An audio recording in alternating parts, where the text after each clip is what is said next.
मेरा नाम काव्या है। हम लोग एक छोटे से गांव में रहते थे। मेरे माँ बाप इस दुनिया में नहीं थे। मेरे पास सिर्फ मेरी दादी थी। उन्हें आंखों से दिखाई भी नहीं देता था। पता नहीं उन्होंने अब तक कैसे मेरी परवरिश की थी। लेकिन जब से मैं बड़ी हुई थी, अपना ख्याल भी खुद रखती थी और उनका भी। मैं बहुत खुश मिजाज और चंचल लड़की थी। हमारे गांव में कोई खुलकर सांस भी नहीं लेता था। वजह थी गांव के दो बड़े जमींदार परिवार। दोनों परिवार आपस में रिश्तेदार थे, लेकिन अब एक दूसरे के सबसे बड़े दुश्मन बन चुके थे। कहते हैं ना, हाथियों की लड़ाई में सबसे ज्यादा नुकसान चींटियों का होता है। बस उनकी दुश्मनी में भी हमेशा गांव वालों का ही नुकसान होता था। मुझे अच्छी तरह पता था कि उस गांव में किसी की जिंदगी सुरक्षित नहीं थी। दोनों परिवार पूरे गांव को अपना नौकर समझते थे। एक परिवार का मुखिया राजीव कुमार था, लेकिन वो बीमार रहता था, इसीलिए उसकी जगह उसका बेटा बिपिन कुमार पूरा काम संभालता था। दूसरे परिवार का मुखिया आदर्श राठौर था। एक दिन पूरे गांव में खबर फैल गई कि आदर्श राठौर का सबसे बड़ा बेटा अजीत विदेश से अपनी पढ़ाई पूरी करके वापस आ रहा है। उसकी खुशी में हवेली पर बहुत बड़ी दावत रखी गई थी। इतनी बड़ी दावत थी कि पूरे परिवार के साथ साथ पूरे गांव को भी खाना खिलाया जाना था। गांव के बहुत से मर्दों और औरतों को हवेली में काम करने के लिए बुलाया जा रहा था। मैंने दादी से कहा, दादी मैं भी जाऊंगी। उन्होंने तुरंत जवाब दिया, नहीं काव्या, तू कहीं नहीं जाएगी। मैंने हैरानी से पूछा, क्यों दादी? वो बोली, वहां तेरी जरूरत नहीं है। मैंने जिद करते हुए कहा, उन्होंने खुद कहा है कि लड़कियां भी आएंगी, खाना बनाने का काम है। दादी ने लंबी सांस ली और बोली, तू बहुत ज्यादा खूबसूरत है, वहां जाएगी तो किसी की नजर तुझ पर पड़ जाएगी। मैं हंसने लगी। अरे दादी, अगर किसी की नजर मुझ पर पड़ गई तो क्या हो जाएगा? क्या मुझे हवेली की मालकिन बना देंगे? क्या मुझसे शादी कर लेंगे? दादी ने नाराज होकर कहा, ऐसी बातें मत कर। जो भी लड़की उस हवेली में जाती है वो कभी खुश नहीं रहती। दोनों हवेलियों में सिर्फ एक ही औरत है जिसकी इज्जत है, और वो उन दोनों परिवारों की माँ है। बाकी किसी की बहू या पत्नी वहां खुश नहीं रह पाती। मैंने बेफिक्री से कहा, अब इसमें क्या बात हुई? अभी तक तो बस 2 ही शादियां हुई हैं। एक की पत्नी उसे छोड़कर चली गई और दूसरी बच्चे को जन्म देते समय इस दुनिया से चली गई। दादी ने मेरी बात बीच में ही रोक दी। उनकी तरफदारी मत कर, तुझे नहीं मालूम वे लोग कैसे हैं। तू कहीं नहीं जाएगी। मैंने सिर हिलाकर कहा, अच्छा दादी, नहीं जाऊंगी। लेकिन दादी को क्या पता था कि मेरे मन में कुछ और ही चल रहा था। अगली सुबह मैं धीरे से उठी, तैयार हुई और चुपके से घर से निकल गई। हवेली के बाहर लोगों की लंबी लाइन लगी हुई थी। मैं भी जाकर सबके साथ खड़ी हो गई। हमें हवेली के बड़े आंगन में बैठा दिया गया। किसी के हाथ में प्याज था, कोई टमाटर काट रहा था, कोई सब्जियां साफ कर रहा था। मेरे सामने भी सब्जियों की एक बड़ी टोकरी रख दी गई। पूरा आंगन खाने की खुशबू से महक रहा था। कहीं बड़े भगोनों में सब्जी बन रही थी, कहीं पुलाव तैयार हो रहा था, कहीं गर्मा गर्म रोटियां बन रही थीं, और एक तरफ बड़े बड़े भगोनों में खीर पक रही थी। मुझे तो बचपन से ही खीर बहुत पसंद थी। मैं बार बार उसी तरफ देख रही थी। आखिर जब खाना तैयार हो गया और प्लेटों में परोसा जाने लगा, तो मैंने मौका देखकर चुपचाप खीर की एक प्लेट उठा ली। अब परेशानी ये थी कि उसे खाऊं कहाँ। मैंने इधर उधर देखा तो बाहर की तरफ एक छोटा सा कोना दिखाई दिया। वहां से अंदर का पूरा आंगन साफ दिखाई देता था, लेकिन अंदर बैठे लोगों को वहां बैठा हुआ कोई नजर नहीं आता था। मैं खुशी खुशी जाकर वहीं बैठ गई। पहला चम्मच जैसे ही मैंने मुंह में डाला, मुझे लगा जैसे दुनिया की सारी मिठास उसी प्लेट में समा गई हो। मैं धीरे धीरे बड़े मजे से खीर खा रही थी कि तभी अचानक किसी ने मेरे सामने खीर की एक और प्लेट रख दी। बिना ऊपर देखे ही मैंने कहा, धन्यवाद। जैसे ही मैंने सिर उठाया, मेरी आंखें हैरानी से फैल गईं। मेरे सामने एक नौजवान खड़ा था। लंबा कद, सफेद कुर्ता पैजामा, शांत चेहरा और ऐसी शख्सियत की जैसे किसी कहानी का हीरो सचमुच मेरे सामने आ खड़ा हुआ हो। मैं घबराकर बोली, वो साहब, वो हल्का सा मुस्कुराया और बोला, क्या बोल रही हो? फिर उसने पूछा, तुम्हारा नाम क्या है? मैंने नजरें झुकाकर जवाब दिया, मेरा नाम काव्या है। उसने फिर पूछा, मुझे जानती हो, मैं कौन हूं? मैंने सिर हिलाकर कहा, नहीं। वो बोला, मैं अजीत हूं। ये नाम सुनते ही मेरे हाथ कांपने लगे। मैंने मन ही मन कहा, ये तो बड़े जमींदार आदर्श राठौर का बेटा है। मैं तुरंत बोली, मुझे माफ कर दीजिए, मुझे बहुत भूख लगी थी। उसने कुछ पल चुपचाप मेरी तरफ देखा। मुझे लगा अब जरूर डांट पड़ेगी। लेकिन अचानक उसके होठों पर हल्की सी मुस्कान आ गई। वो बोला, माफी क्यों मांग रही हो? मैं चुप रही। उसने फिर कहा, भूख लगी थी इसलिए खा रही थी ना? फिर बहुत नरमी से बोला, आराम से बैठकर खाओ। मैंने घबराकर कहा, नहीं साहब, मैं अब घर जा रही हूँ। वो तुरंत बोला, ये मेरा कहना है, आराम से बैठकर खाना खत्म करो। मैं दोबारा बैठ गई। वो मेरे सामने इस तरह खड़ा हो गया कि अंदर से किसी की नज़र मुझ पर ना पड़े। वो अपने मोबाइल में व्यस्त था, लेकिन बीच बीच में नज़र उठाकर मेरी तरफ भी देख लेता था। मैं खीर तो खा रही थी, लेकिन अब हर चम्मच के साथ मेरे दिल की धड़कन तेज होती जा रही थी। मुझे पहली बार एहसास हुआ कि किसी अजनबी की मौजूदगी भी इंसान को इतना बेचैन कर सकती है। मैंने जल्दी जल्दी खीर खत्म करने लगी। शायद वो मेरी जिंदगी की पहली खीर थी जिसे मैं मजे लेकर नहीं बल्कि जल्दी खत्म करना चाहती थी। मैंने हाथ साफ किए और उठकर जाने लगी। तभी पीछे से उसकी आवाज आई, सुनो। मैं तुरंत रुक गई। जी साहब। उसने सिर से पैर तक मुझे देखा। उसकी नजरों में ना बदतमीजी थी ना घमंड। ऐसा लग रहा था जैसे वो मेरे चेहरे को हमेशा के लिए याद कर लेना चाहता हो। फिर वो धीरे से बोला, अगर फिर कभी खीर खाने का मन करे तो मेरा नाम लेकर हवेली के अंदर चली आना। मैं हैरानी से उसे देखती रह गई। अगले ही पल वो हल्का सा मुस्कुरा दिया। आज भी मैं सच कहती हूँ, अगर किसी बेहद खूबसूरत इंसान की मुस्कान को इतने करीब से देखा जाए तो कुछ पल के लिए पूरी दुनिया ही भूल जाती है। मेरे दिल की धड़कन पहले से कई ज्यादा तेज हो चुकी थी। मैं एक शब्द भी नहीं बोल पाई, बस नजरें झुकाई और वहां से भाग आई। घर पहुंची तो दादी ने पूछा, कहाँ गई थी? मैंने झूठ बोल दिया, गांव में ही थी। दादी ने ज्यादा सवाल नहीं किए, लेकिन उस रात मेरे साथ कुछ अजीब हुआ।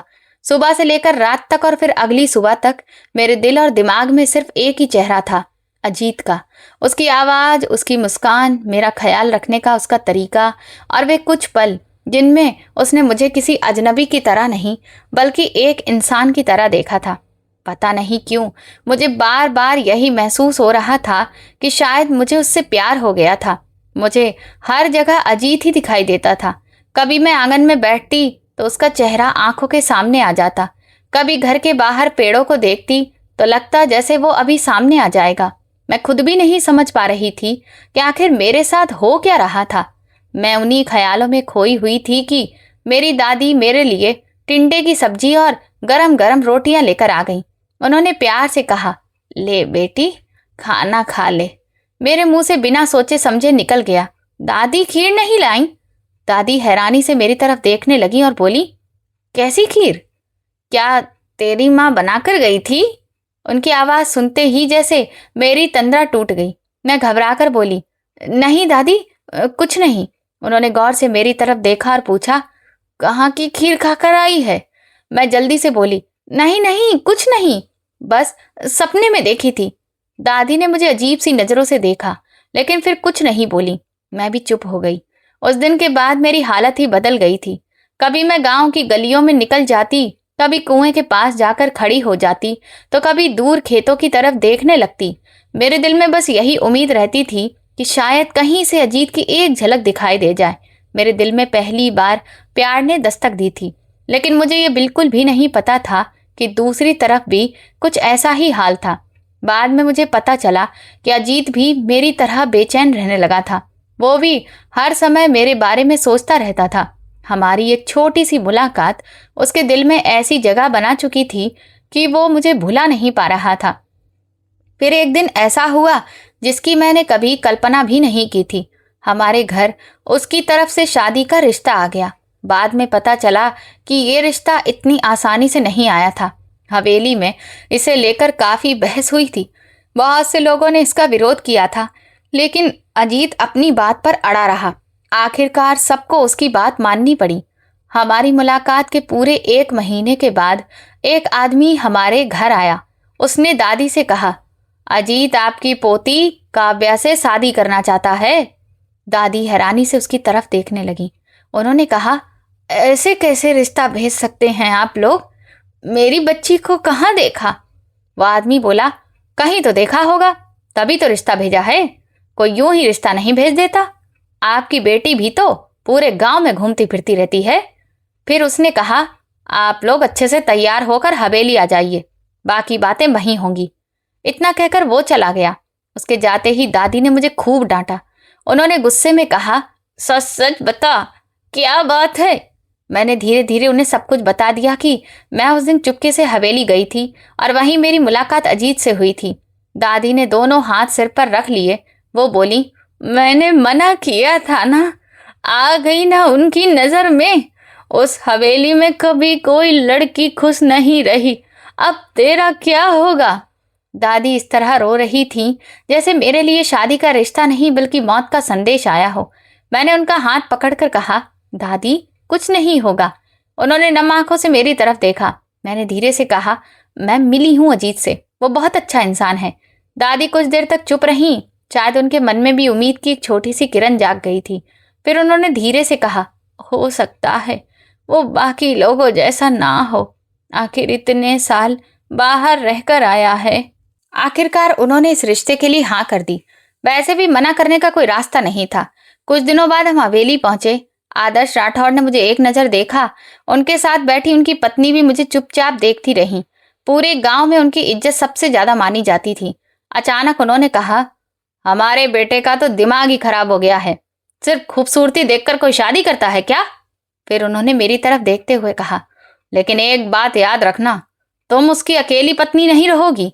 एक शादी तो ये अपनी जिद से कर रहा है, आगे क्या होगा ये बाद में देखा जाएगा। ये सुनकर मेरा दिल धक्के से रह गया। मैंने नजरें झुका ली। दादी भी चुपचाप बैठी थी। शायद उनके मन में भी यही सवाल चल रहा था कि शादी से पहले ही ऐसी बातें क्यों कही जा रही हैं, लेकिन वहां किसी में इतनी हिम्मत नहीं थी कि कुछ बोल सके। आदर्श राठौड़ ने कहा, शादी की तारीख यही रहेगी। फिर उन्होंने दादी की तरफ देखकर कहा, लड़की को समय पर भेज देना, उसे तैयार हम खुद करवा लेंगे। वैसे भी तुम क्या दे सकती हो? फिर उन्होंने एक और बात कही, शादी में आने की जरूरत नहीं है, बस आज से तुम्हारी बेटी हमारी हो जाएगी। वापस आते समय दादी लगातार रोती रही। घर पहुंचकर उन्होंने कहा, काव्या, तेरे साथ जो हुआ है वो मुझे अच्छा नहीं लग रहा। अब आगे सब तेरी किस्मत के भरोसे है। उनकी बात सुनकर मेरे मन में भी हल्का सा डर बैठ गया। फिर शादी का दिन आ गया। मुझे सुंदर लहंगा पहनाया गया, सोने के गहनों से सजाया गया। फंक्शन शुरू हुआ, शादी संपन्न हुई, 7 फेरे हुए। शादी की सारी रस्में पूरी होने के बाद मुझे अजीत के कमरे में भेज दिया गया। उस पूरे समय में इतनी घबराई हुई थी कि मेरे चेहरे पर जरा सी भी मुस्कान नहीं थी। कुछ देर बाद दरवाजा धीरे से खुला। अजीत अंदर आया। उसके चेहरे पर हल्की सी मुस्कान थी। वो मेरे सामने आकर बैठ गया। फिर नरम आवाज में बोला, मुझे तुमसे प्यार हो गया था, इसीलिए तो तुम्हें अपनी जिंदगी में ले आया। अब थोड़ा मुस्कुरा भी दो। मैंने अजीब सा चेहरा बनाकर उसकी तरफ देखा। वो तुरंत बोला, क्या हुआ, बताओ मुझे, किसी ने मेरी जान से कुछ कहा है क्या? मैंने धीरे से कहा, सब कहते हैं कि इस हवेली में कोई खुश नहीं रहता। वो मुस्कुराकर बोला, हम कौन सा हमेशा इस हवेली में रहने वाले हैं? मैं हैरानी से बोली, क्या मतलब? वो बोला, सब बताऊंगा, लेकिन अभी तुम बिल्कुल परेशान मत हो, मैं हूं ना तुम्हारे साथ। मैंने हिचकिचाते हुए कहा, बड़े मालिक कह रहे थे कि मैं आपकी अकेली पत्नी नहीं रहूंगी। ये सुनकर अजीत हंस पड़ा। फिर बोला, अब मैं तुम्हें क्या बताऊं, मैं इतने साल विदेश में रहा हूं, वहां एक से बढ़कर एक खूबसूरत लड़कियां थी, लेकिन मुझे कोई पसंद नहीं आई। अगर कोई पसंद आई तो सिर्फ तुम, और तुम भी मुझे इतनी मुश्किल से मिली हो। अब तुम्हें क्या लगता है मुझे कोई और पसंद आएगी? मेरे चेहरे पर पहली बार हल्की सी मुस्कान आ गई। उसने अपनी जेब से एक छोटी सी डिब्बी निकाली, उसमें से सोने के 2 भारी कंगन निकाले और बड़े प्यार से मेरे हाथों में पहना दिए। फिर मेरी तरफ देखते हुए बोला, तुम इतनी खूबसूरत हो कि तुम्हें देखकर अगर मैं अपनी जान भी दे दूं तो वो भी कम लगे। उसकी ये बात सुनते ही मैंने तुरंत अपना हाथ उसके होठों पर रख दिया और कहा, ऐसी बातें मत कीजिए। उसने धीरे से मेरा हाथ अपने हाथों में ले लिया। कुछ देर तक वो चुपचाप उसे थामे बैठा रहा।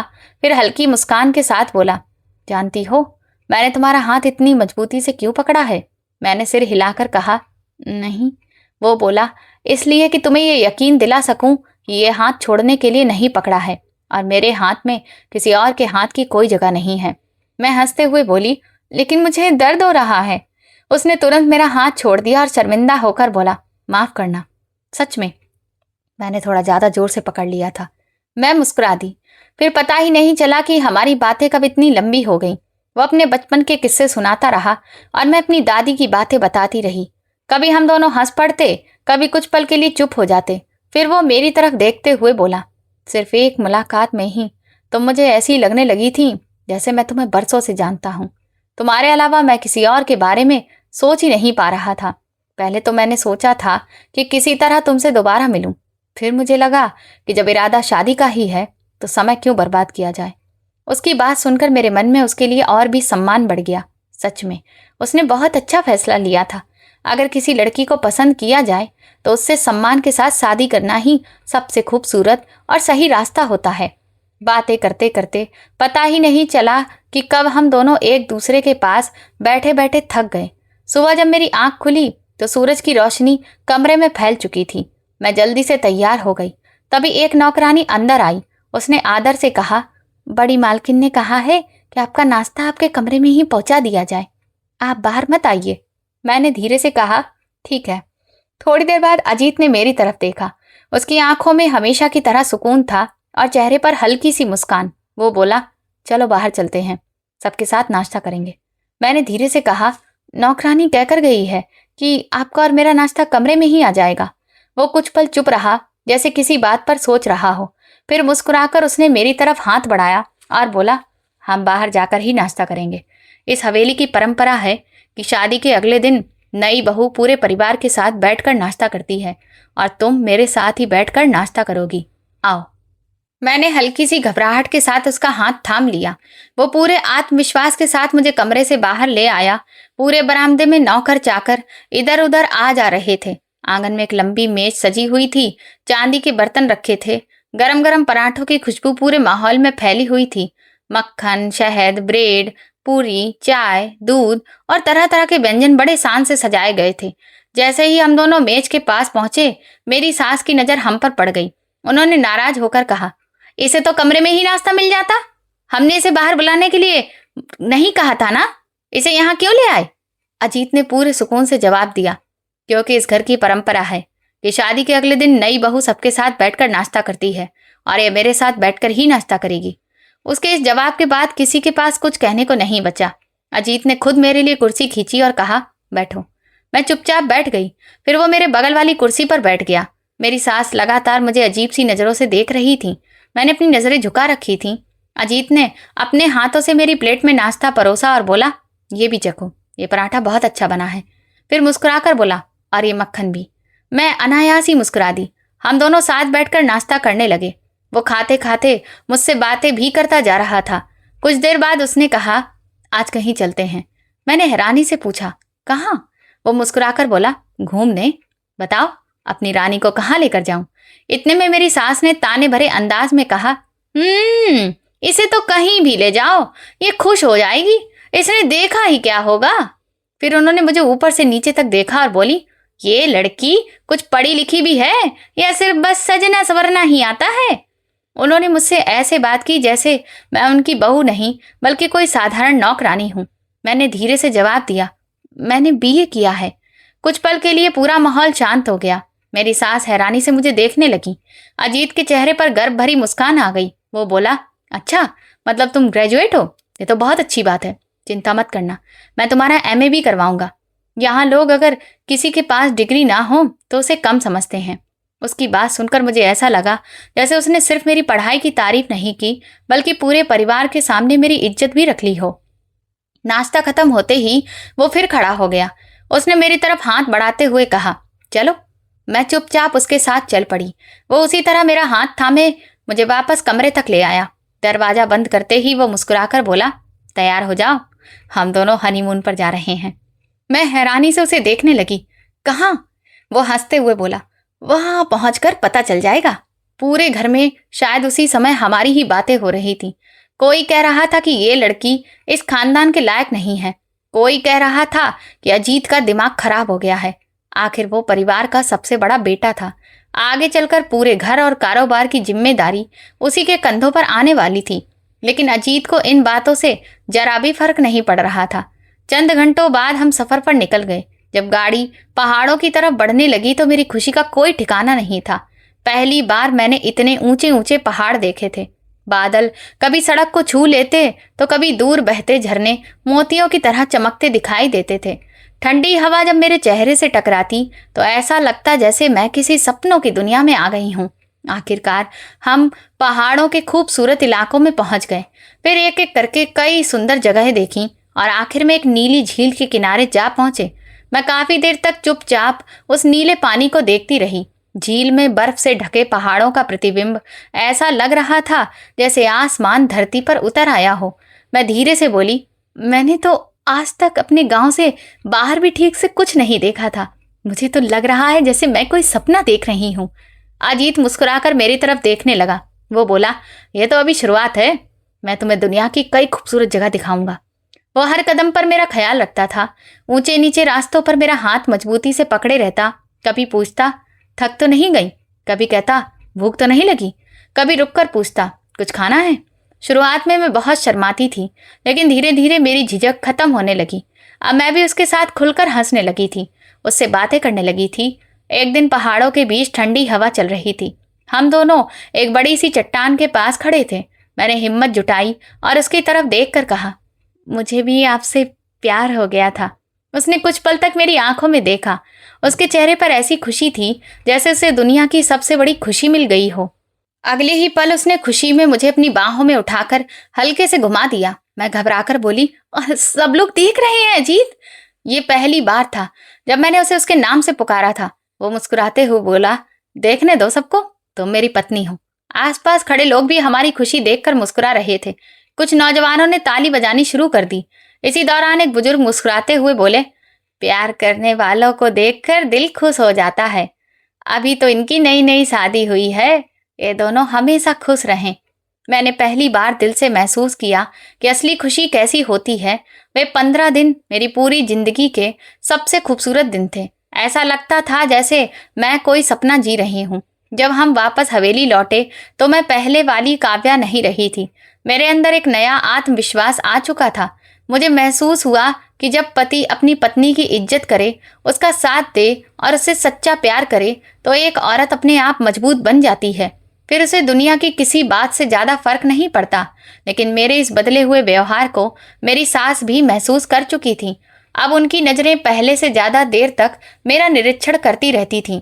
शायद उन्हें लगने लगा था कि ये पहले वाली चुप रहने वाली लड़की अब आत्मविश्वासी बन चुकी है।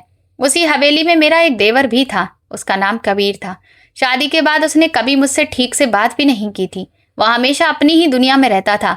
दोस्तों के साथ घूमना, पार्टियां करना, अलग अलग शहरों में घूमना, पैसे उड़ाना और बेफिक्र होकर जिंदगी बिताना, बस यही उसकी आदत थी। उस रात मैं और अजीत अपने कमरे में थे। वो कुछ देर तक चुपचाप बैठा रहा, फिर मेरी तरफ देखकर गंभीर आवाज में बोला, मुझे तुमसे एक बहुत जरूरी बात करनी है। मैंने भी उसके चेहरे की गंभीरता देखकर धीरे से कहा, जी कहिए। अब हम दोनों बिस्तर पर आमने सामने बैठे थे। कमरे में हल्की सी खामोशी थी।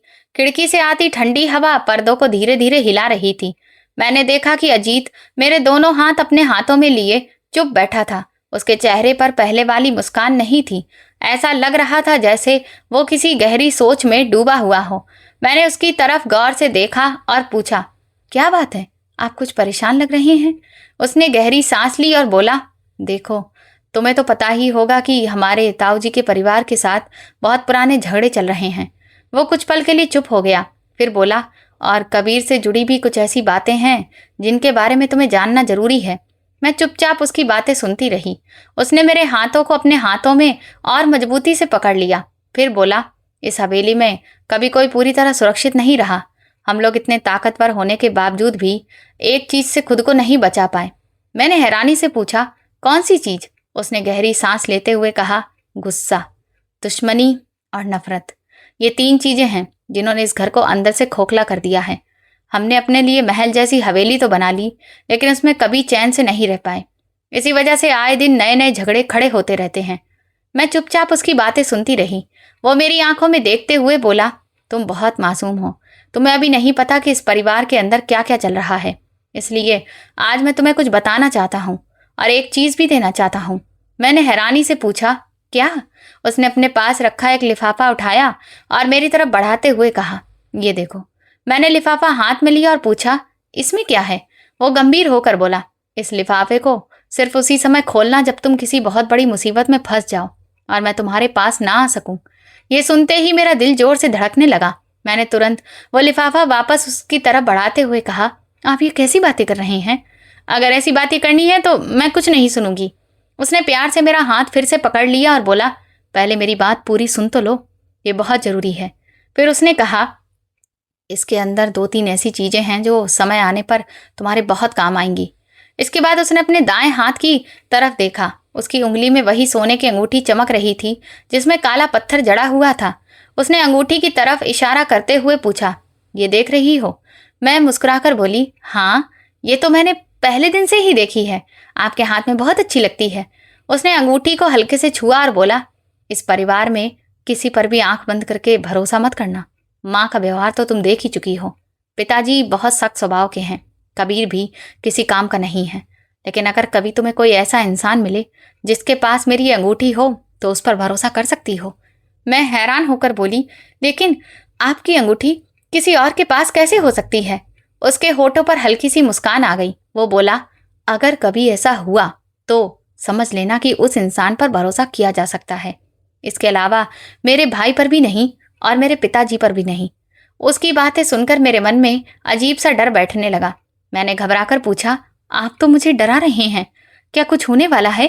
उसने तुरंत मेरा हाथ सहलाते हुए कहा, कुछ नहीं होगा मेरी जान, मैं हूं ना तुम्हारे साथ, परेशान मत हो। लेकिन हमारी पुरानी दुश्मनियां बहुत गहरी हैं, कभी भी कुछ भी हो सकता है, इसीलिए चाहता हूं कि तुम पहले से तैयार रहो। मेरी आंखें भर आईं। मैंने कांपती आवाज में कहा, अगर आपको कुछ हो गया तो मैं भी नहीं जी पाऊंगी। इतना कहते ही मैं उसके गले लग गई। उसने बड़े प्यार से मेरे सिर पर हाथ फेरते हुए कहा, अरे ऐसा कुछ नहीं होगा, लेकिन समझदार लोग मुश्किल आने से पहले ही तैयारी कर लेते हैं, इसीलिए मैं तुम्हें ये सब बता रहा हूँ। कुछ देर बाद वो हल्का सा मुस्कुराया और बोला, अब सबसे जरूरी बात, मैं तुम्हें एक चीज सिखाना चाहता हूँ। मैंने हैरानी से पूछा, क्या? वो मेरा हाथ पकड़कर हवेली की छत पर ले गया। चारों तरफ सन्नाटा था, दूर दूर तक सिर्फ खेत दिखाई दे रहे थे। हल्की हल्की हवा चल रही थी। वहां उसने मेरे सामने एक चीज रखी। उसे देखते ही मैं घबरा गई। मैंने कहा, ये तो मैं नहीं कर पाऊंगी, मैंने पहले कभी ऐसा नहीं किया। वो मुस्कुराकर बोला, इसीलिए तो सिखा रहा हूँ, अपनी हिफाजत करना हर इंसान को आना चाहिए। डरो मत, मैं तुम्हारे साथ हूँ। शुरुआत में मेरे हाथ कांप रहे थे। मुझे लग रहा था कि शायद मैं ठीक से संभाल भी नहीं पाऊंगी। वो बहुत धैर्य से मुझे हर बात समझाता रहा, सावधानी रखने की बातें बताई और हर कदम पर मेरा हौसला बढ़ाता रहा। वो बार बार कहता, शाबाश, बिल्कुल ऐसे, बहुत अच्छा, एक बार फिर कोशिश करो। धीरे धीरे मेरा डर कम होने लगा। अब मेरे हाथ पहले से ज़्यादा स्थिर हो गए थे। कुछ बार अभ्यास करने के बाद मुझे खुद हैरानी हुई कि मैं ये सब सीख रही हूँ। अजीत ने खुशी से मेरी तरफ देखा और मुस्कुराकर कहा, देखा, मैं कह रहा था ना कि तुम कर लोगी। मैं भी मुस्कुरा दी। पता नहीं क्यों अब मेरे मन से डर लगभग खत्म हो चुका था और उसकी जगह आत्मविश्वास ने ले ली थी। लेकिन मेरे दिल के किसी कोने में एक अजीब सा सवाल बार बार उठता रहता था। आखिर वो मुझे आने वाले किस समय के लिए तैयार कर रहा था? क्या सचमुच हमारी जिंदगी में कोई बहुत बड़ा तूफान आने वाला था? ये सोचते ही न जाने क्यों मेरे मन में फिर से एक अनजाना डर घर कर गया। इस बात को पूरे 2 महीने बीत चुके थे। जिंदगी धीरे धीरे अपनी रफ्तार से चल रही थी। मुझे लगने लगा था कि शायद अजीत का वो डर बेवजह था, शायद अब सब कुछ ठीक हो जाएगा। लेकिन किस्मत ने हमारे लिए कुछ और ही लिख रखा था। एक रात अचानक पूरे घर में शोर मच गया। दरवाजों के खुलने और बंद होने की आवाजें आने लगीं। नौकर चाकर एक तरफ से दूसरी तरफ भाग रहे थे। तभी हमारे कमरे के दरवाजे पर जोर जोर से दस्तक होने लगी। अजीत तुरंत उठकर बैठ गया। मैं भी घबराकर जाग गई। दस्तक लगातार तेज होती जा रही थी। अजीत ने दरवाजा खोला तो सामने मेरी सास खड़ी थी। उनके चेहरे पर गुस्सा साफ दिखाई दे रहा था। उनके हाथ में मोबाइल था। उन्होंने मोबाइल अजीत के सामने करते हुए कहा, ये सुनो। इसके बाद उन्होंने मोबाइल में आया हुआ एक वॉइस मैसेज चला दिया। मुझे उस मैसेज की बात सुनाई नहीं दी, लेकिन कुछ ही पल में अजीत के चेहरे का रंग बदल गया। उसकी आंखों में गुस्सा साफ उतर आया। मेरे दिल की धड़कन तेज हो गई। मेरी सास गुस्से में बोली, अब भी तेरी गैरत नहीं जागेगी? तू तो बस अपनी बीबी का गुलाम बनकर रह गया है। अजीत ने एक शब्द भी नहीं कहा। वो सीधे अलमारी की तरफ गया और वही चीज उठा ली जिसका इस्तेमाल उसने कुछ दिन पहले मुझे सिखाया था। फिर वो तेजी से कमरे से बाहर निकलने लगा। मैं तुरंत उसके पीछे भागी और बोली, अजीत रुक जाइए, पहले बताइए तो क्या हुआ है? लेकिन उसने एक बार भी पीछे मुड़कर नहीं देखा। उसके कदम लगातार आगे बढ़ते रहे। कुछ ही पलों में वो मेरी आंखों से ओझल हो गया। मैं बेबस होकर वहीं खड़ी रह गई। मेरी सास अभी भी दरवाजे के पास खड़ी थी। मैंने घबराकर पूछा, क्या हुआ है? कुछ हुआ है क्या? उन्होंने सख्त आवाज में कहा, चुपचाप कमरे में बैठ जा, ये सब तेरी समझ से बाहर है। मेरे पास चुप रहने के अलावा कोई रास्ता नहीं था। मैं वापस कमरे में आ गई। काफी देर बाद पूरे घर में रोने बिलखने की आवाजें गूंजने लगी। वे आवाजें आज भी मेरे कानों में गूंजती हैं। हर तरफ चीख पुकार मची हुई थी। नौकर इधर उधर भाग रहे थे, लेकिन कोई मुझे कुछ नहीं बता रहा था। लगभग सुबह होने वाली थी जब धीरे धीरे सच्चाई सामने आने लगी। पता चला कि दोनों परिवारों के बीच बहुत बड़ा झगड़ा हो गया था और उसकी वजह कबीर बना था। उसने दूसरे परिवार के एक लड़के के साथ बहुत बड़ी बदतमीजी कर दी थी। बात इतनी बढ़ गई कि दूसरे परिवार के लोग कबीर को अपने साथ ले गए। वे उसे वापस भेजने को तैयार नहीं थे। ये खबर मिलते ही अजीत अपने भाई को वापस लाने के लिए वहां चला गया था, लेकिन वहां पहले से ही गुस्सा अपने चरम पर था। विपिन कुमार, जो अजीत से लगभग 10 साल बड़ा था और रिश्ते में उसका कजिन भी लगता था, बहुत गुस्से में था। उसका कहना था कि कबीर ने उनके परिवार की इज्जत पर हाथ डालने की कोशिश की थी। बस इसी बात ने दोनों परिवारों के बीच पुरानी दुश्मनी को फिर से भड़का दिया। बहुत देर तक हालात बिगड़े रहे। आखिरकार कबीर तो वापस आ गया, लेकिन अजीत वापस नहीं आ सका। उसके साथ ऐसा अत्याचार हुआ जिसकी कोई कल्पना भी नहीं कर सकता था। इतना ही नहीं, उन्होंने उसकी आखिरी निशानी तक वापस नहीं की। सिर्फ एक संदेश भेज दिया कि तुम लोग उसे आखिरी बार भी नहीं देख पाओगे। उसका अंतिम संस्कार भी तुम्हारे हाथों नहीं होगा। ये सुनते ही पूरी हवेली में सन्नाटा छा गया। सब जानते थे कि असली निशाना अजीत ही था। वो परिवार का सबसे बड़ा बेटा था, सबसे समझदार था और आगे चलकर पूरे परिवार की जिम्मेदारी उसी को संभालनी थी। इसलिए वार वहीं किया गया जहां सबसे ज्यादा दर्द पहुंच सकता था। जैसे ही ये खबर मेरे कानों तक पहुंची, मेरी आंखों के सामने अंधेरा छा गया। उसके बाद मुझे कुछ याद नहीं। जब दोबारा मेरी आंख खुली तो पूरे 10 दिन बीत चुके थे। मैं अभी पूरी तरह होश में भी नहीं आई थी कि अचानक किसी ने मेरे चेहरे पर ठंडा पानी फेंक दिया। मैं घबराकर उठ बैठी। सामने मेरी सास खड़ी थी। उनकी आंखों में दुख से ज्यादा गुस्सा था। उन्होंने मुझे घूरते हुए कहा कि तुम मनूस हो, तुम्हारी वजह से मेरा बेटा चला गया। मैं कुछ कहने ही वाली थी कि उन्होंने मुझे जोर से धक्का दे दिया। मैं जमीन पर गिर पड़ी। उस दिन के बाद मेरी जिंदगी पूरी तरह बदल गई। उस घर में मुझे बहू नहीं बल्कि बोझ समझा जाने लगा। मुझे उस घर की बहू नहीं बल्कि नौकरानी बना दिया गया।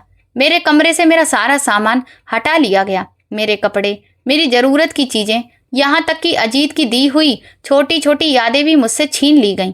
फिर मुझे घर के एक छोटे से स्टोर नुमा कमरे में रहने के लिए भेज दिया गया। वो कमरा इतना छोटा और तंग था कि उसमें सांस लेना भी मुश्किल लगता था। हर रोज मेरी सास मुझे ताने सुनाती, छोटी छोटी बातों पर डांट देती, कभी धक्का दे देती तो कभी सबके सामने मेरी बेइज्जती करती। मैं चुपचाप सब कुछ सहती रही। दूसरी तरफ कबीर भी बहुत बड़ी मुसीबत में फंस चुका था। उस झगड़े के दौरान दूसरे परिवार का एक आदमी भी अपनी जान गंवा बैठा था। इसी वजह से कबीर को गिरफ्तार कर लिया गया। उसके खिलाफ मुकदमा चल रहा था। हर गुजरते दिन के साथ यह खतरा बढ़ता जा रहा था कि कहीं उसे उम्र कैद या उससे भी बड़ी सजा ना हो जाए। मेरे ससुर आदर्श राठौर, जो कभी पूरे इलाके में अपने रुतबे और ताकत के लिए जाने जाते थे, आज पूरी तरह से टूट चुके थे। एक बेटा हमेशा के लिए उनसे बिछड़ गया था और दूसरा कानूनी मुसीबतों में घिरा हुआ था। उनके चेहरे से सारा घमंड और रौब खत्म हो चुका था।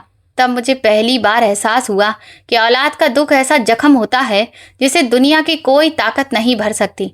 धीरे धीरे मुझे उस परिवार की पुरानी कहानी समझ आने लगी। ये सिर्फ आपसी दुश्मनी नहीं थी, बल्कि कई पीढ़ियों से चला आ रहा हिसाब था। बात पुश्तैनी हवेली और सैकड़ों बीघा जमीन के बंटवारे की थी। जिस हवेली में हम रहते थे वो कभी पूरे परिवार की साझा हवेली हुआ करती थी। एक समय ऐसा था जब दोनों परिवार एक ही छत के नीचे रहते थे, लेकिन धीरे धीरे हालात बदल गए। रिश्तों की जगह नफरत ने ले ली। एक परिवार ने ताकत के दम पर हवेली पर कब्जा कर लिया और दूसरे परिवार को वहां से निकलना पड़ा। उस समय अजीत और विपिन कुमार दोनों ही बहुत छोटे थे। उनके पास ना ताकत थी और ना ही अपनी बात मनवाने की हैसियत। समय बीतता गया। दूसरे परिवार के लड़के भी बड़े हो गए। उनके हाथों में भी ताकत आ गई और फिर उन्होंने सालों पुराना बदला लेना शुरू कर दिया। उस दुश्मनी ने न जाने कितने घर उजाड़ दिए थे। मेरी जिंदगी भी उसी दुश्मनी की भेंट चढ़ चुकी थी। मेरी सास का सारा गुस्सा अब मुझ पर निकलता था। कभी कड़वी बातें सुनाती, कभी धक्का दे देती, तो कभी छोटी सी गलती पर भी सजा दे देती। मेरे शरीर पर जगह जगह चोट के निशान पड़ चुके थे, फिर भी मैं चुपचाप सब कुछ सह रही थी। कई बार मेरा मन करता कि अपनी दादी के पास चली जाऊं, लेकिन मुझे जाने की इजाजत नहीं थी। एक दिन मैंने हिम्मत करके कहा कि मुझे मेरी दादी के पास जाने दीजिए, मैं कुछ दिन बाद वापस आ जाऊंगी। मेरी सास ने सख्त आवाज में जवाब दिया कि ये कभी नहीं हो सकता, अब तू अपनी आखिरी सांस भी इसी हवेली में लेगी। उनकी बात सुनकर मेरी बची कुछ उम्मीद भी टूट गई। रात को मुझे अजीत की बहुत याद आती। मैं उसकी दी हुई अंगूठी को देर तक देखती रहती, उसका दिया हुआ लिफाफा सीने से लगाकर बैठ जाती। मेरे मन में बस एक ही बात का अफसोस रहता कि मैं उसे जी भरकर देख भी नहीं पाई थी। वो इतनी जल्दी मेरी जिंदगी से चला गया। मेरे दिल पर क्या बीत रही थी, ये सिर्फ मैं ही जानती थी। मेरे दर्द को समझने वाला अब इस दुनिया में कोई नहीं बचा था। एक दिन हवेली में फिर से बेचैनी फैल गई। मेरे ससुर आदर्श राठौर परेशान होकर इधर उधर टहल रहे थे। मेरी सास बार बार एक ही बात दोहरा रही थी कि उनसे बात कर लो, किसी तरह उन्हें समझा दो कि वे मुकदमा वापस ले लें, कम से कम हमारा एक बेटा तो बच जाए। लेकिन मेरे ससुर आदर्श राठौर अपनी जिद पर अड़े हुए थे। उन्होंने सख्त आवाज में कहा कि मैं उन लोगों के सामने कभी नहीं झुकूंगा, चाहे कुछ भी हो जाए।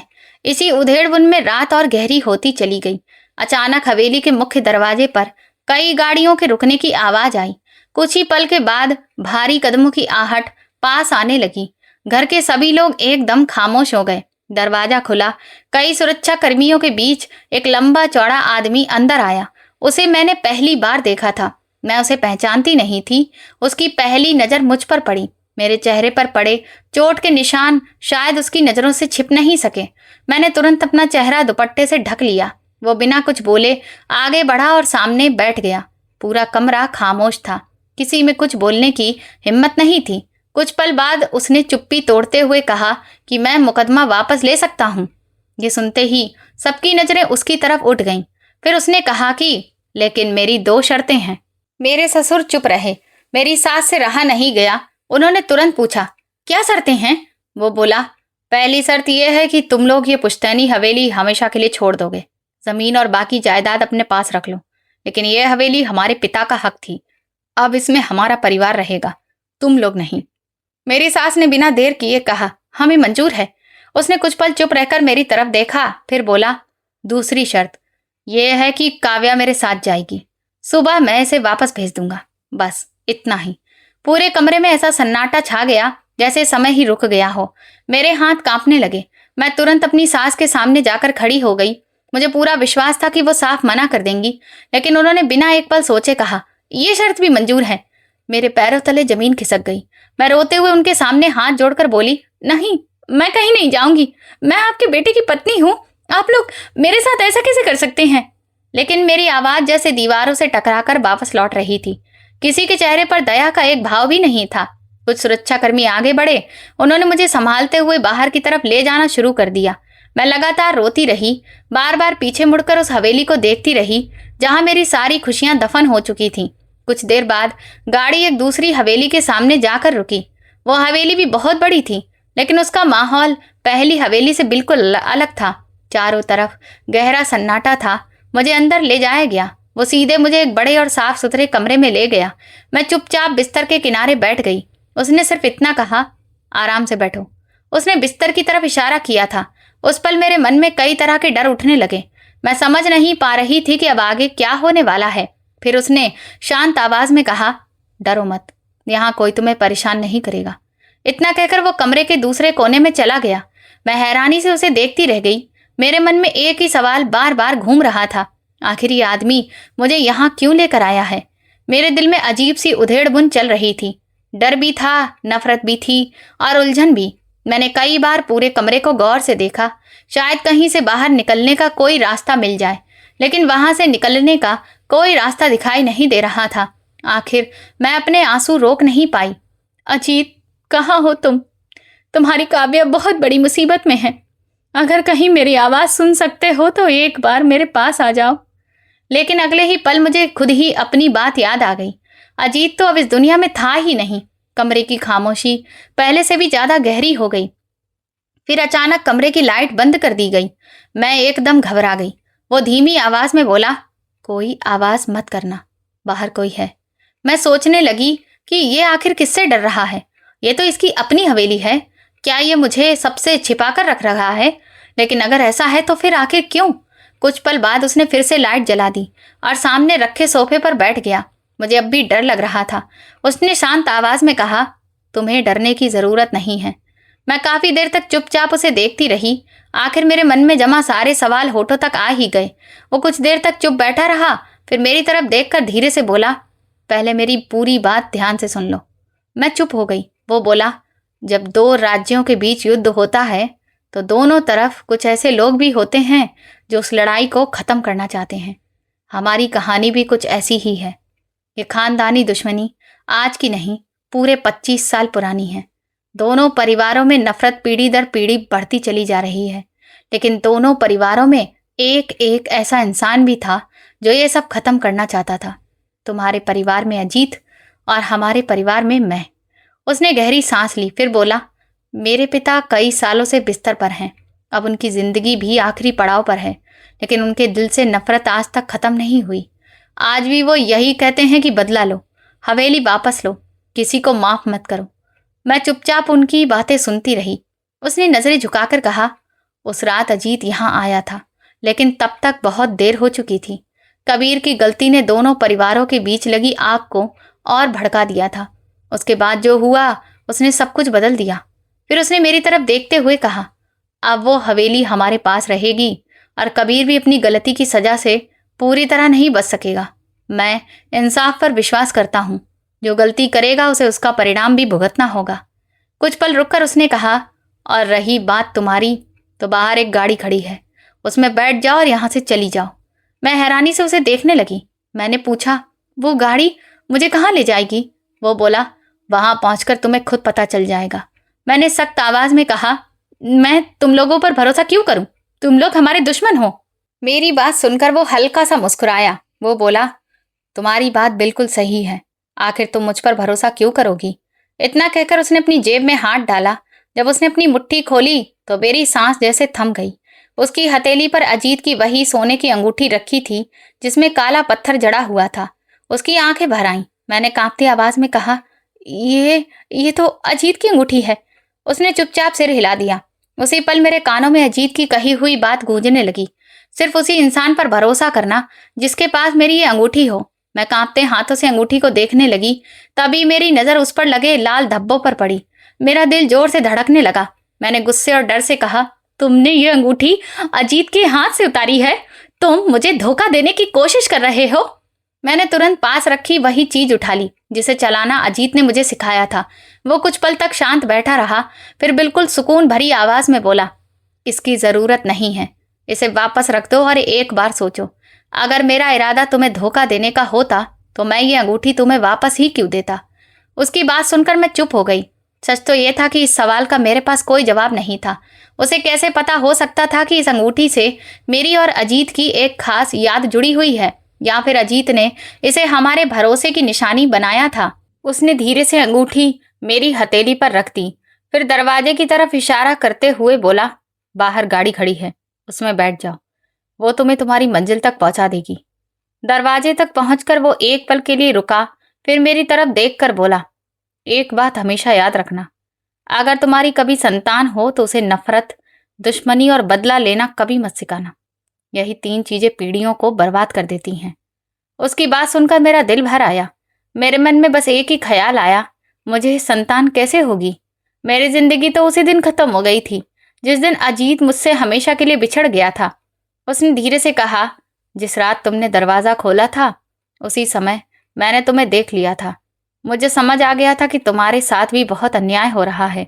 चिंता मत करो, सब ठीक हो जाएगा। वो खुद मुझे बाहर तक छोड़ने आया।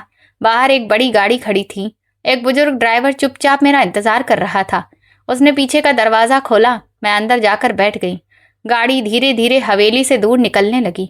कुछ देर बाद मेरी नज़र बगल में रखे एक बड़े बैग पर पड़ी। मैंने बैग खोला तो मेरी आंखें हैरानी से फैल गईं। उसके अंदर नोटों की गड्डियां भरी हुई थीं। मैंने अपनी जिंदगी में कभी एक साथ इतनी बड़ी रकम नहीं देखी थी, लेकिन मेरी हैरानी अभी खत्म नहीं हुई थी। बैग के अंदर एक और चीज भी रखी थी। वो वही लिफाफा था जो अजीत ने शादी के बाद मुझे देते हुए कहा था, इसे तभी खोलना जब तुम बहुत बड़ी मुसीबत में हो और मैं तुम्हारे पास ना रहूं। मेरे हाथ कांपने लगे। मैं बस यही सोचती रह गई, आखिर ये लिफाफा यहाँ कैसे पहुंचा। मैंने तुरंत लिफाफा खोल दिया। उसके अंदर एक चाबी थी और एक छोटा सा खत। उसमें सिर्फ इतना लिखा था, काव्या, इस पते पर पहुंच जाना, बाकी सब ठीक हो जाएगा। नीचे एक शहर के पॉश इलाके का पता लिखा था। मैंने वो कागज चुपचाप ड्राइवर को दे दिया। उसने एक नज़र पता देखा। बिना कुछ कहे उसने गाड़ी उसी दिशा में मोड़ दी। कई घंटों के सफर के बाद आसमान में हल्की रोशनी फैलने लगी। सुबह होने वाली थी। गाड़ी एक खूबसूरत बंगले के सामने जाकर रुकी। ड्राइवर ने मेरा सामान अंदर रख दिया, गाड़ी की चाबी भी मेज पर रख दी, फिर बिना कुछ बोले वापस चला गया। मैं कुछ देर दरवाजे के सामने खड़ी रही, फिर लिफाफे में रखी चाबी निकाली और दरवाजा खोल दिया। अंदर की हर चीज करीने से सजी हुई थी। फर्नीचर, पर्दे, बर्तन, कपड़े, सब कुछ ऐसा लग रहा था जैसे कोई अभी तक यहाँ रहता हो। उसी पल मुझे एहसास हुआ, अजीत ने शायद बहुत पहले ही मेरे भविष्य का इंतजाम कर दिया था। मैं सोफे पर बैठ गई। एक हाथ में उसकी अंगूठी थी और दूसरे में वो खत। मेरे आंसू रुकने का नाम ही नहीं ले रहे थे। तभी अचानक मुझे अपने पीछे किसी की मौजूदगी का एहसास हुआ। किसी ने धीरे से मेरे कंधे पर हाथ रखा। मैं घबराकर पलटी और अगले ही पल मेरी सांस जैसे थम गई। मेरे सामने अजीत खड़ा था। मैं कुछ पल तक बस उसे देखती ही रह गई। मुझे अपनी आंखों पर विश्वास ही नहीं हो रहा था। अगले ही पल मैं पागलों की तरह उसकी तरफ भागी। मेरी आंखों से लगातार आंसू बह रहे थे। मैं उससे लिपट गई और रोते हुए बोली, तुम जिंदा हो? तुम कहाँ चले गए थे और ये सब क्या है? उसने बड़े प्यार से मुझे संभाला, मुझे सोफे पर बैठाया और पानी का गिलास मेरी तरफ बढ़ा दिया। मैंने कुछ घूंट पानी पिया। उसने मेरी तरफ देखा, गहरी सांस ली और धीरे से कहा, सब बताता हूँ। मुझे अब भी अपनी आंखों पर विश्वास नहीं हो रहा था। मैं बार बार उसका चेहरा देखती, कभी उसके हाथों को छूती, कभी उसकी आंखों में देखती। मेरा दिल मान ही नहीं रहा था कि वो सचमुच मेरे सामने जिंदा खड़ा है। मेरे आंसू लगातार बह रहे थे। उसने मेरे आंसू पोंछे, फिर मेरे दोनों हाथ अपने हाथों में लेकर मेरे सामने बैठ गया। धीरे से बोला, अब मेरी बात ध्यान से सुनो। मैं चुपचाप उसकी तरफ देखने लगी। वो बोला, विपिन कुमार मेरा बचपन का दोस्त भी है और मेरा कजिन भाई भी है। हम दोनों हमेशा से एक दूसरे के दुश्मन नहीं थे। हम दोनों परिवारों के बीच दुश्मनी शुरू भी हो गई थी, तब भी हम दोनों कभी कभी छिपकर मिल लिया करते थे। हम दोनों की हमेशा एक ही इच्छा थी कि किसी तरह ये दुश्मनी खत्म हो जाए, लेकिन हमारे चाहने से कुछ नहीं हुआ। नफरत बढ़ती गई और हालात पहले से भी ज्यादा खराब होते गए। उसने गहरी सांस ली, फिर उस रात की बात बताने लगा। जिस रात मैं वहां पहुंचा तब तक कबीर बहुत बड़ी गलती कर चुका था। मामला इतना बढ़ चुका था कि अगर उस समय किसी ने समझदारी नहीं दिखाई होती तो शायद दोनों परिवार हमेशा के लिए बर्बाद हो जाते। विपिन के अपने घरवाले मेरे सख्त खिलाफ थे। अगर उन्हें मौका मिलता तो वे मुझे कभी जिंदा नहीं छोड़ते, लेकिन विपिन ने मुझे सबसे छिपा लिया। उसने सबको यही यकीन दिला दिया कि मैं अब इस दुनिया में नहीं रहा। उसी एक फैसले ने मेरी जान बचा ली। मैं हैरानी से उसकी तरफ देखती रह गई। फिर वो हल्का सा मुस्कुराया और बोला, उसके बाद हम दोनों ने मिलकर एक योजना बनाई। मैंने उससे कहा कि किसी भी तरह तुम्हें भी वहां से निकाल ले। वो मुस्कुराकर मेरी आंखों में देखते हुए बोला, और देखो, उसने अपना कहा पूरा कर दिया और आज तुम मेरे पास हो। मैंने बिना कुछ सोचे उसका हाथ कसकर पकड़ लिया। फिर उसने पूरे कमरे की तरफ इशारा करते हुए कहा, ये घर देख रही हो, ये मेरा अपना घर है। इसे मैंने बहुत पहले बनवाया था। मेरी हमेशा से इच्छा थी कि एक दिन हम दोनों यहाँ आकर अपनी नई जिंदगी शुरू करेंगे। मुझे क्या पता था कि वो दिन इस तरह आएगा। मैंने चारों तरफ नजर दौड़ाई। अब मुझे हर बात समझ में आने लगी थी। इसीलिए घर का एक एक सामान पहले से रखा हुआ था। इसी वजह से उस लिफाफे में इस घर की चाबी थी। इसीलिए सब कुछ पहले ही तैयार कर दिया गया था। अजीत फिर बोला, माँ पिताजी के हाथ से हवेली जरूर चली जाएगी, लेकिन शायद यही उनके लिए अच्छा होगा। कभी कभी इंसान का घमंड टूटना भी जरूरी होता है। कबीर ने जो किया उसकी सजा उसे जरूर मिलनी चाहिए। गलती करने वाले को अपनी गलती का एहसास होना ही चाहिए। और जहां तक माँ पिताजी की बात है, मैं धीरे धीरे उन्हें भी बता दूंगा कि मैं जिंदा हूं। मैं नहीं चाहता कि वे पूरी जिंदगी इसी दुख में जीते रहें, लेकिन अभी नहीं। अभी सही समय नहीं है, हमें कुछ समय तक चुप रहना होगा। फिर उसने मुस्कुराकर मेरी तरफ देखा। अब हम दोनों एक नई पहचान के साथ अपनी जिंदगी जिएंगे। कोई हमें ढूंढ नहीं पाएगा। अब यही हमारा घर है और यही हमारी दुनिया। मैं अपने आंसू फिर नहीं रोक पाई। मैं आगे बढ़ी और उसे कसकर गले लगा लिया। कभी हंसती, कभी रो पड़ती, कभी उसका चेहरा देखती तो कभी उसका हाथ अपने हाथों में ले लेती। बार बार मुझे यही लगता कि शायद मैं कोई सपना देख रही हूँ। उसने मुस्कुराकर मेरे सिर पर हाथ फेरा और कहा, तुमने ये सोच भी कैसे लिया कि मैं तुम्हें छोड़कर चला जाऊंगा? मैंने नम आंखों से उसकी तरफ देखा। वो मुस्कुराते हुए बोला, मैं हमेशा तुम्हारे साथ हूं। उसकी ये बात सुनते ही मेरे दिल का बरसों का बोझ जैसे एक पल में उतर गया। उस दिन के बाद हमारी जिंदगी ने एक नया सफर शुरू किया। हमने नफरत की जगह प्यार को चुना, बदले की जगह माफी को और डर की जगह उम्मीद को। एक दिन अजीत ने मुझसे कहा, जिस तरह मेरे माँ पिताजी ने तुम्हें उन लोगों के हवाले कर दिया था, उसके बाद मेरा मन उनसे मिलने का नहीं करता। जिस दिन उन्हें तुम्हारी इज्जत की रक्षा करनी चाहिए थी, उसी दिन उन्होंने तुम्हारा साथ छोड़ दिया। मैं उसकी बात सुनकर चुप रही। मैं जानती थी कि उसके मन का ये दर्द बहुत गहरा था, लेकिन मुझे पूरा विश्वास था कि एक दिन समय हर घाव भर देगा और दोनों परिवारों के बीच सालों से चली आ रही नफरत भी हमेशा के लिए खत्म हो जाएगी। ये कहानी सिखाती है कि सच्चा प्यार, विश्वास और इंसानियत नफरत, बदले और अहंकार से हमेशा बड़े होते हैं। बदले की आग पीढ़ियों को बर्बाद कर देती है, जबकि प्रेम, सम्मान और क्षमा ही रिश्तों और जिंदगी को सही मायनों में संवारते हैं। तो दोस्तों, आप किस शहर से हमारी कहानी सुन रहे हैं और आपको ये कहानी पसंद आई हो तो कमेंट करके ज़रूर बताएं। इस वीडियो को लाइक करें, शेयर करें और हाइप दें। साथ ही चैनल को सब्सक्राइब करना ना भूलें। और अगर आपको मेरी मेहनत पसंद आई हो तो मुझे सुपर थैंक्स देकर अपना प्यार और सपोर्ट ज़रूर दिखाएं, ताकि मैं आपके लिए ऐसी ही शानदार कहानियां लाती रहूं। ये कहानी पूरी तरह से काल्पनिक है। इसमें दिखाए गए सभी पात्र, घटनाएं, स्थान और संवाद केवल मनोरंजन के उद्देश्य से रचे गए हैं। इसका किसी भी वास्तविक व्यक्ति, घटना, स्थान या समुदाय से कोई संबंध नहीं है। यदि किसी प्रकार की समानता प्रतीत होती है तो उसे मात्र संयोग समझा जाए। धन्यवाद।